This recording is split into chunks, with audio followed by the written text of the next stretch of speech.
Hello guys, कैसे हो। अब रिवीजन का टाइम स्टार्ट हो चुका है। मैंने कब का ही रिवीजन यानी 1 मार्च से स्टार्ट कर दिया था। 1 मार्च से पहले यानी 21 फरवरी को स्टार्ट कर दिया था रिवीजन। तो आपका भी रिवीजन स्टार्ट हो जाना चाहिए। अब कुछ लोगों की क्लास चल रही होगी तो क्लास लगभग ऑनलाइन आती है। शाम को 2 के स्पीड में देख लिया करो। यानी क्लास पे अब ध्यान कम, अब रिविज़न पे ज़्यादा ध्यान दो, क्योंकि जितना ज़्यादा रिविज़न करोगे उतना ही आउटपुट ज़्यादा आएगा। मेरा यार कैमरा इधर है और मैं इधर देखता हूँ तो चेहरा थोड़ा इधर उधर हो रहा है। कोई दिक्कत नहीं, ठीक है। अब चैनल पे नए हो तो सब्सक्राइब कर लो यार, सब्सक्राइब कर लो यार प्लीज़। उसके बाद में अब बिना टाइम वेस्ट किए सीधा मैं रिवीजन की स्ट्रेटेजी पे बात करता हूँ। और ये वीडियो सुन लोगे ना यार, जिसकी फिजिक्स वीक है, मैं 100% कह सकता हूँ कि उसकी फिजिक्स स्ट्रॉन्ग हो सकती है। इतने तो मार्क्स आ सकते हैं जितने पासिंग मार्क्स, क्योंकि मैंने मॉड्यूल फर्स्ट और मॉड्यूल सेकंड किया है फिजिक्स का। और बहुत ही हाई कॉन्फिडेंस आ गया है, एक बहुत ज़्यादा बहुत अच्छे वाला कॉन्फिडेंस आ गया है इस स्ट्रेटेजी से। क्या करना है, पहले मैं बायो की बात करता हूँ, उसके बाद फिजिक्स, उसके बाद केमिस्ट्री आता है। आपको एक बहुत बड़ा चार्ट लेना है, उसके उसके ऊपर आपको रिवीजन प्लान करना है। बहुत बड़ा चार्ट लेना है। बायो के अंदर बात करूँ तो बायो का पहला कॉलम रखना है, वो टॉपिक का रखना है। उसमें क्या करना, 11th के एनसीईआरटी उठाना, 11th के एनसीईआरटी लिविंग वर्ड से लेकर एंडोक्राइन तक हर एक टॉपिक लिख देना क्रम वाइज, ठीक है, ऑर्डर वाइज। उसके बाद में 12th के एनसीईआरटी सेम सेम उसमें लिख देना। ये पहला कॉलम हो गया किसका, मेरा। ये पीछे बना हुआ है, शायद दिख नहीं रहा होगा आपको, यहाँ पे है। मैं आपको दिखा दूंगा बाद में, शायद ट्राई करूंगा मैं, ठीक है। तो पहला कॉलम रखना टॉपिक्स का, दूसरा कॉलम रखना वो रखना आप रिवीजन का। जैसे रिवीजन के अंदर बायोलॉजी के अंदर दो दो कॉलम बनेंगे।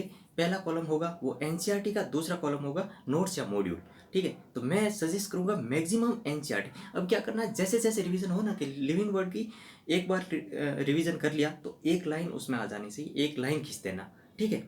उसके बाद में जैसे दूसरी बार लिविंग वर्ड का रिवीजन करेंगे तो दूसरी लाइन। इससे क्या होता है, कोई भी टॉपिक स्किप नहीं होगा और अपन को पता रहेगा कौन सा टॉपिक मैंने कितनी बार रिवाइज किया है। कभी कभी ऐसा होता है कुछ छोटे छोटे टॉपिक छूट जाते हैं, अपन को एग्जाम टाइम ही पता चलता है कि ये टॉपिक यार मैंने कभी पढ़ा ही नहीं, एक बार भी टच नहीं किया।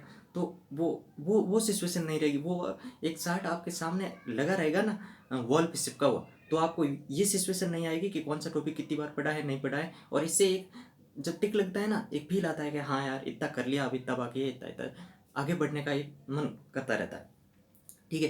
तो दूसरा पहला कॉलम टॉपिक का बायो में, दूसरा कॉलम रिवीजन का। रिवीजन के अंदर दो कॉलम बनेंगे, एक एनसीईआरटी, दूसरा मॉड्यूल। एनसीईआरटी का हर एक कॉलम में लाइन आ जानी चाहिए आपके एग्जाम से पहले पहले।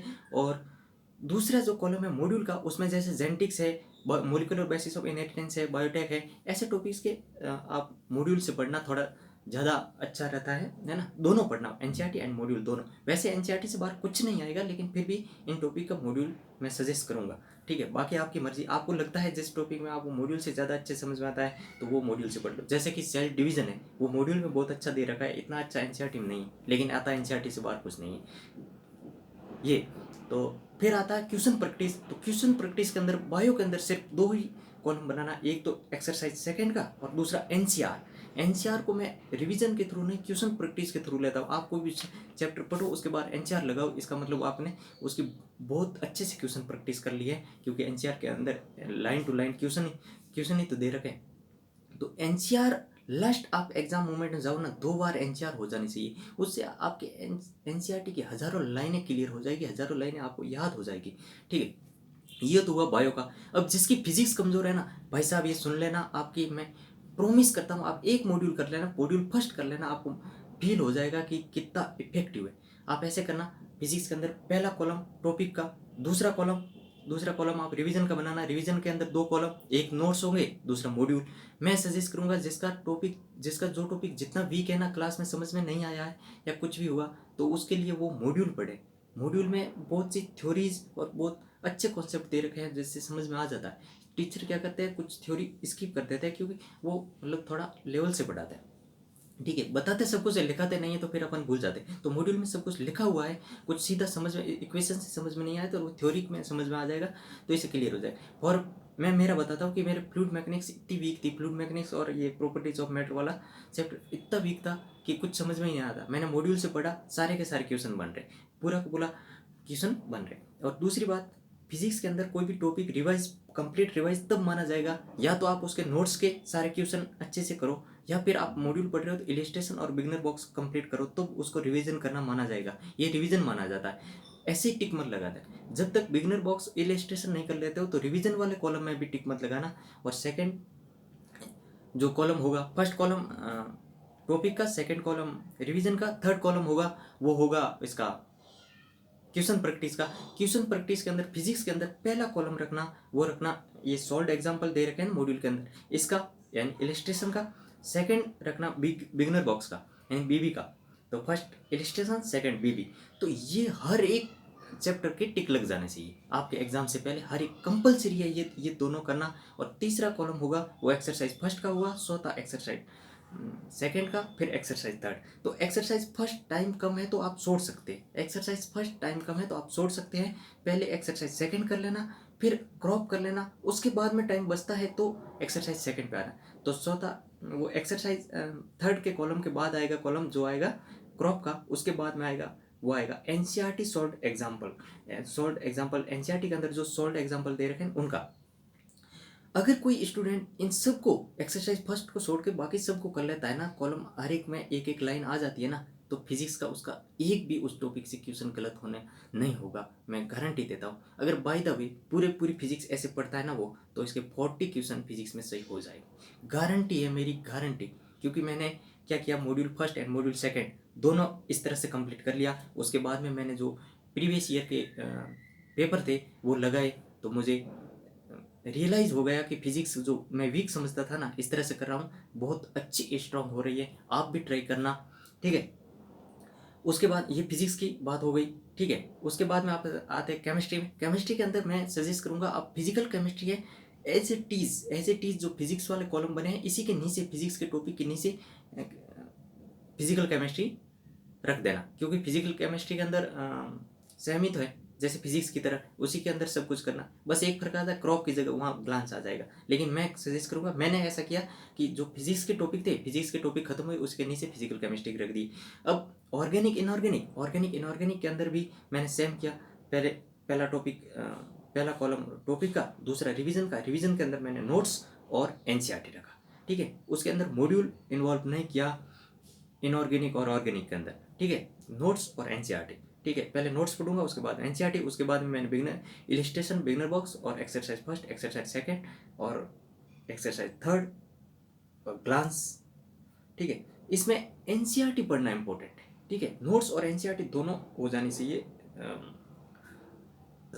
इनऑर्गेनिक और ऑर्गेनिक के अंदर। जैसे इनऑर्गेनिक में पीरियोडिक टेबल की बात करूँ तो एनसीईआरटी के अंदर आपको ज़्यादा से ज़्यादा 3-4 लाइन्स ऐसी मिलेगी जो नोट्स के अंदर नहीं, और जो नोट्स के अंदर चीज़ है वो एनसीईआरटी के अंदर नहीं मिलेगी। जैसे कि order of radius, order of ionisation energy, order of ion उसकी ईए, है ना, तो ये उसमें नहीं मिलेगी।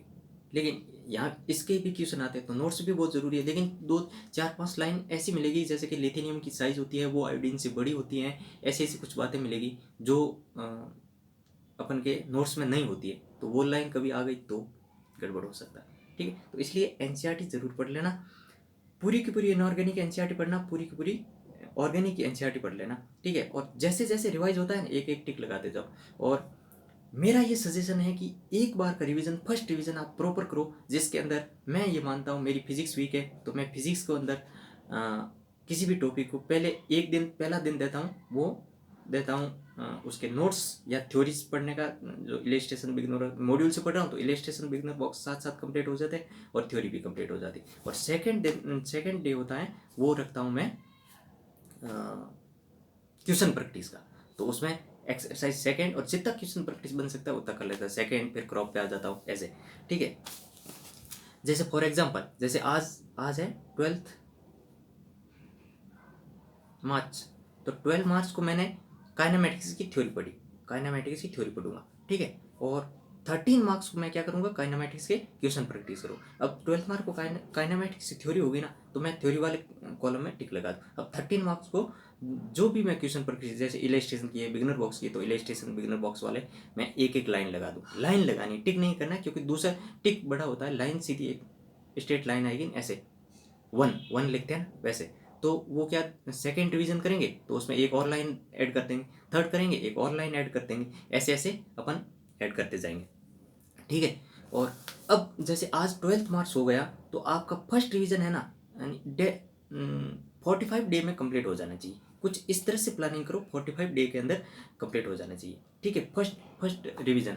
उसके बाद सेकेंड रिवीजन में थोड़ा फास्ट करना, 30 डे या उसके अंडर 30 डे कंप्लीट करने की कोशिश करना, क्योंकि सेकेंड रिवीजन के अंदर आपकी स्पीड बढ़ जाएगी। तो फिजिक्स के एक टॉपिक के अंदर आप शॉर्ट फॉर्मूला देख के या शॉर्ट नोट्स देख के सीधे क्वेश्चन प्रैक्टिस आ सकते हो। और फिजिक्स में जितनी ज़्यादा क्वेश्चन प्रैक्टिस करोगे उतनी ही परफॉर्मेंस आपकी अच्छी रहेगी मेन एग्ज़ाम में। और बाकी ये शार्ट में दिखाने की आपको कोशिश कर रहा हूँ, लेकिन मेरे फ़ोन से शूट करता हूँ ना, तो ज़्यादा है नहीं भाई ना। और मैंने अभी क्लास बंद कर दी है, मैं क्लास नहीं जाता, रूम पे ही रहता हूँ, फुल ऑफ रिवीजन पे आ गया हूँ, प्रॉपर रिवीजन कर रहा हूँ। चैनल को सब्सक्राइब कर लेना यार, इतनी बात बनती है। शायद दिख रहा होगा, ये बायोलॉजी का है टॉपिक रिवीजन। थोड़ा वीडियो एडिट करना पड़ेगा मुझे ये पूरा। अब जैसे जो टॉपिक हुआ उसकी ये ऐसे लाइन खींच दी, ठीक है। बाकी मैं कोशिश करूँगा ये बैक कैमरा से शूट करके इसी वीडियो के साथ ऐड कर दूँ। तो अब के लिए बाय, मिलते हैं एग्ज़ाम वाले दिन। एग्ज़ाम वाले दिन शाम को 12-1 बजे आ जाऊँगा शायद, लाइव आके बात करूँगा आपसे।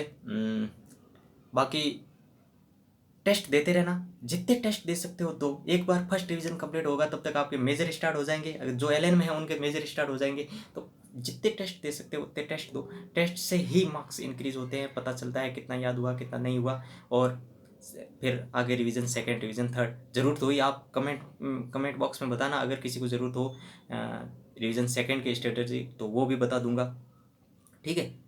अब हाँ, एक चीज़ और ऐड कर देता हूँ कि मैंने फिज़िक्स को कितना टाइम दे रहा हूँ, केमिस्ट्री को कितना टाइम दे रहा हूँ।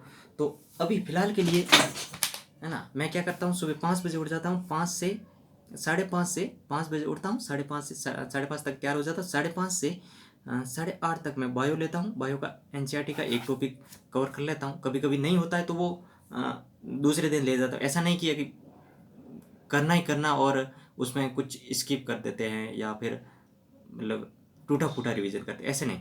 थोड़ा टाइम लगे तो दे दो, थोड़ा किसी का 1 घंटे का बच रहा है या फिर शाम को एक्स्ट्रा टाइम लगे लेके कर सकते हो, ठीक है। उसके बाद में 9 से 12 मैं केमिस्ट्री करता हूँ और 12 से 1 नहाता हूँ, लंच करता हूँ। उसके बाद में 1 से शाम को 7 बजे तक, 1 से शाम को 7 बजे तक फिजिक्स पढ़ता हूँ, क्योंकि फिजिक्स वीक है और उसके अंदर मैं कुछ भी नहीं छोड़ रहा हूँ, कुछ भी नहीं छोड़ रहा हूँ। यानी थ्योरीज, क्वेश्चन, सब कुछ जितना पॉसिबल हो रहा है मेरे से वो सब कुछ कर रहा हूँ, ठीक। उसके बाद में मैं 7 से 8 थोड़ा इधर उधर घूमता हूँ। उसके बाद 8 से 9 खाना खाता हूँ और फिर 8 से 9 खाना खाता हूँ। 9 से 12 तक मैं जो क्लास चलती है ना उसके टू की स्पीड पे बायो के वीडियोस देख रहा हूँ, क्योंकि बायो थोड़ी मेरे लास्ट ईयर में अल्फा में था, बायो नहीं पढ़ी। तो बायो मैं मतलब एकदम फुल परफेक्शन के लिए बायो के वीडियो देख लेता हूँ शाम को, और फिर 12 बजे सो जाता हूँ, सुबह उठता हूँ। ये इतने दिन चल रहा था। अब कल थोड़ा सुबह पढ़ाई मन नहीं लगा तो मैंने रात 3 बजे तक पढ़ाई की और सुबह थोड़ा लेट हुआ, 9 बजे उठा। तो अब 9 से 12 मैंने बायो पढ़ी, अब बाकी वाला अब करूँगा। मतलब कुल मिला के बात ये है कि जो टॉपिक आप ले रहे हो, जितना शेड्यूल बना रहे हो कि मुझे 24 आवर में इतने ये फिजिक्स का करना, ये केमिस्ट्री करना, ये बायो करना, वो पूरा कर लो। कभी भी करो, जैसे भी करो, आपका जैसा मन, जितना टाइम लग रहा है उतना दो, पर वो 24 आवर का जो टारगेट लेते हो वो कर लो। टारगेट इतना ही लेना जितना पूरा कर सकते हो, फालतू का टारगेट नहीं लेना। अब वीडियो लंबी हो रही है, चैनल को सब्सक्राइब कर लेना एंड जो भी आपकी इंक्वायरीज है कमेंट बॉक्स में बता देना, मैं आपको रिप्लाई कर दूंगा। Thank you so much.